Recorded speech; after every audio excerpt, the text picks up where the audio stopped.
यार इंडिया, इतनी पुरानी सिविलाइजेशन, इतने सारे लोग, एक ऐसा देश जो सदियों से अपनी संस्कृति और परंपराओं के लिए जाना जाता है। आज के टाइम में पूरी दुनिया के साथ कैसा रहेगा इंडिया का रिश्ता, यह बहुत बड़ा सवाल है। हर देश के साथ हमारे संबंधों का एक अलग ही महत्व है। देखो, हमारा देश आजाद हुआ कॉलोनियलिज्म से लड़के। ये एक लंबी और कठिन यात्रा थी जिसमें हमारे नेताओं ने बहुत संघर्ष किया। तो शुरू से ही इंडिया ने दुनिया में पीस, किसी के मैटर में न पड़ना और सबके लिए एक इक्वल वर्ल्ड ऑर्डर की बात की है। ये हमारे देश की मूलभूत नीतियों में से एक है। धीरे धीरे इंडिया उस नए प्लेयर से बदल गया है जो वर्ल्ड स्टेज पे थोड़ा हिचकिचा रहा था। अब हम एक मजबूत और आत्मविश्वासी देश के रूप में उभर रहे हैं। अब इंडिया कॉन्फिडेंट है, अपनी बात खुल के रखता है। हमारे नेता अंतर्राष्ट्रीय मंचों पर अपनी राय बेबाकी से रखते हैं।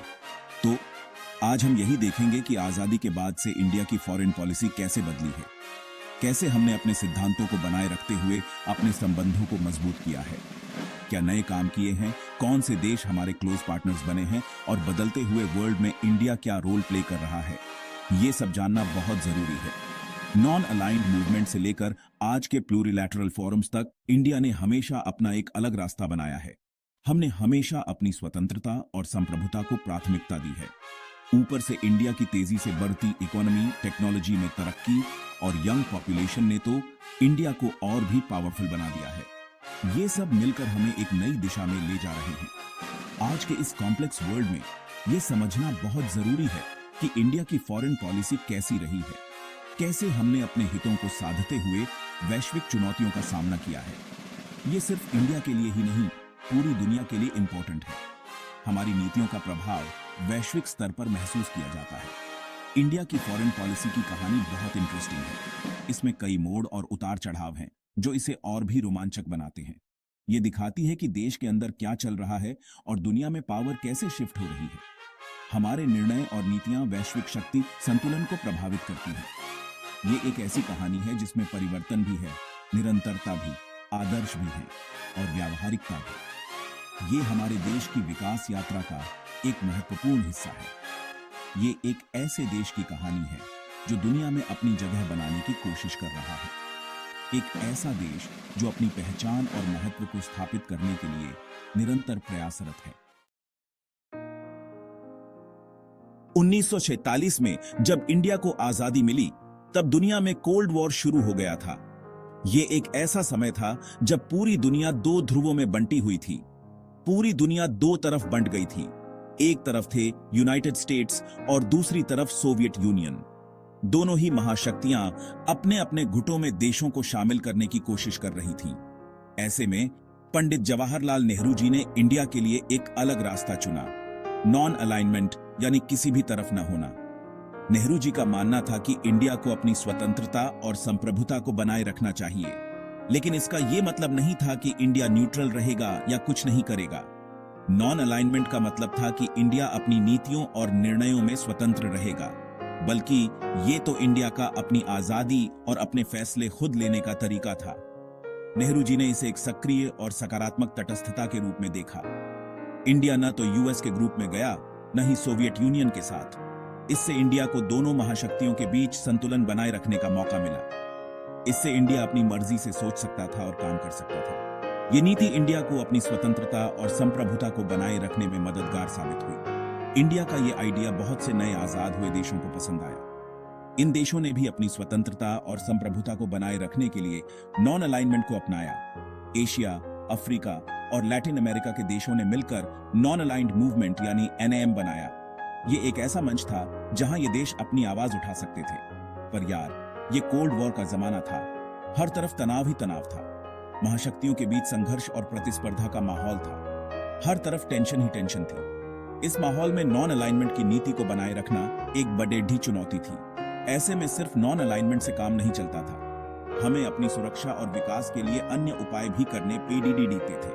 पाकिस्तान के साथ इंडिया के रिश्ते कभी ठीक नहीं रहे। दोनों देशों के बीच कई बार तनाव और संघर्ष की स्थिति बनी रही। कई बार युद्ध भी हुए। इन युद्धों ने इंडिया की फॉरेन पॉलिसी को प्रभावित किया। इस सब का असर इंडिया की फॉरेन पॉलिसी पर भी पड़ा। हमें अपनी सुरक्षा और संप्रभुता को बनाए रखने के लिए कई बार कठिन निर्णय लेने पीडीडी। 1964 में चीन के साथ हुए युद्ध ने यह दिखा दिया कि सिर्फ नॉन अलाइनमेंट से काम नहीं चलेगा। हमें अपनी सुरक्षा के लिए और भी कदम उठाने होंगे। हमें अपनी ताकत भी बढ़ानी होगी। इसके लिए हमें अपनी सैन्य और आर्थिक क्षमता को मजबूत करना होगा। लेकिन इन सब मुश्किलों के बावजूद नॉन अलाइनमेंट ने इंडिया को एक दिशा दी। यह नीति हमें अपनी स्वतंत्रता और संप्रभुता को बनाए रखने में मददगार साबित हुई। इससे इंडिया दुनिया के सामने विकासशील देशों की बात रख पाया। हमने दुनिया के मंच पर अपनी आवाज को बुलंद किया। इंडिया ने दुनिया से कहा कि कॉलोनाइजेशन खत्म हो, हथियार कम किए जाएं और दुनिया के सारे देशों को बराबर का मौका मिले। हमने वैश्विक शांति और न्याय के लिए आवाज उठाई।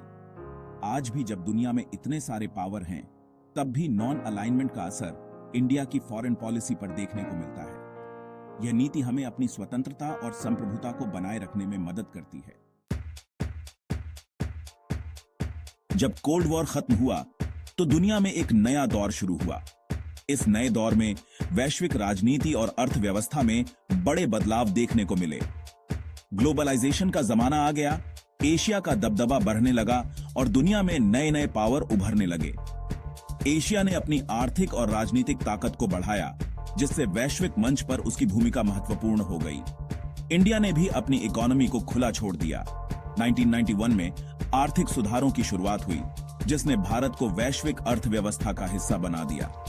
सोशलिज्म से हटकर हम मार्केट की ओर बढ़ने लगे। इस बदलाव ने न केवल आर्थिक विकास को तेज किया, बल्कि भारत को एक नई दिशा दी। इस समय में इंडिया की फॉरेन पॉलिसी में काफी बदलाव आया। अब भारत ने अपनी विदेश नीति को अधिक सक्रिय और बहुआयामी बना लिया। अब इंडिया अपने पड़ोसी देशों और एशिया पैसिफिक रीजन पर ज्यादा ध्यान देने लगा। यह क्षेत्रीय सहयोग और विकास के लिए एक महत्वपूर्ण कदम था। 1990 के दशक में शुरू हुई लुक ईस्ट पॉलिसी से पता चलता है कि इंडिया साउथ ईस्ट एशियन देशों के साथ अपने इकोनॉमिक और स्ट्रेटेजिक रिश्ते मजबूत करना चाहता था। इस नीति ने भारत को दक्षिण पूर्व एशिया के साथ घनिष्ठ संबंध बनाने में मदद की। प्रधानमंत्री नरेंद्र मोदी जी के नेतृत्व में यही पॉलिसी बदलकर एक्ट ईस्ट पॉलिसी बन गई। इस नई नीति ने भारत को और भी सक्रिय और प्रभावी बना दिया। यानी अब इंडिया सिर्फ देखेगा नहीं, बल्कि करेगा भी कुछ। यह नीति भारत को एक सक्रिय और निर्णायक भूमिका निभाने के लिए प्रेरित करती है।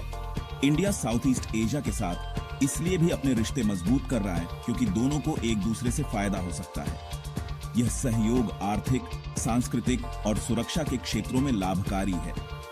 चाहे वो ट्रेड हो, इन्वेस्टमेंट हो, कनेक्टिविटी हो या फिर मैरीटाइम सिक्योरिटी, इन सभी क्षेत्रों में सहयोग से दोनों पक्षों को लाभ हो रहा है।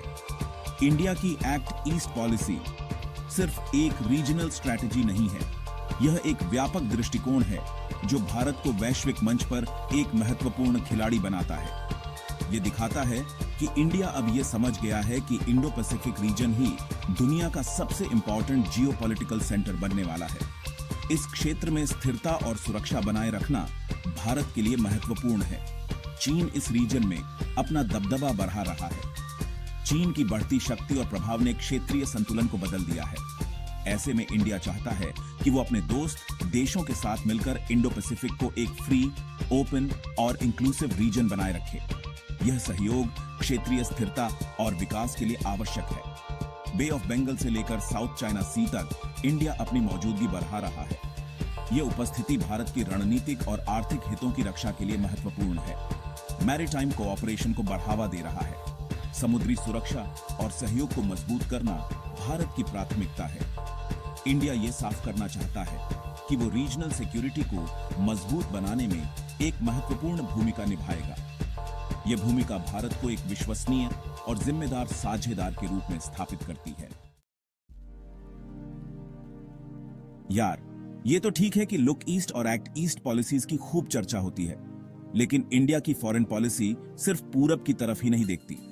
2000 के दशक में आई लुक वेस्ट पॉलिसी दिखाती है कि इंडिया वेस्ट एशिया के साथ भी अपने रिश्ते मजबूत करना चाहता है। ये रीजन इंडिया के लिए बहुत जरूरी है, खासकर एनर्जी सिक्योरिटी और स्ट्रैटेजिक इंटरेस्ट के लिए। इंडिया और वेस्ट एशिया के बीच बहुत पुराने हिस्टोरिकल और कल्चरल संबंध रहे हैं। इस रीजन में रहने वाला इंडियन डायस्पोरा भी उनकी इकोनॉमी में एक महत्वपूर्ण भूमिका निभाता है। लुक वेस्ट पॉलिसी का मकसद है कि इन पुराने संबंधों को और मजबूत किया जाए, चाहे वो एनर्जी सिक्योरिटी का मामला हो, टेररिज्म के खिलाफ लड़ाई हो या फिर डिफेंस कोऑपरेशन। लेकिन वेस्ट एशिया के साथ इंडिया का सफर इतना आसान भी नहीं है। इस रीजन में जियोपॉलिटिकल टेंशंस बहुत हैं, धार्मिक झगड़े होते रहते हैं और टेररिज्म का भी खतरा बना रहता है। इंडिया को इन सब मुश्किलों से निपटते हुए अपने हितों का भी ध्यान रखना है। इंडिया को अपनी एनर्जी सप्लाई सुनिश्चित करनी है, उस रीजन में काम कर रहे अपने नागरिकों की रक्षा करनी है और टेररिज्म के खिलाफ लड़ाई भी जारी रखनी है।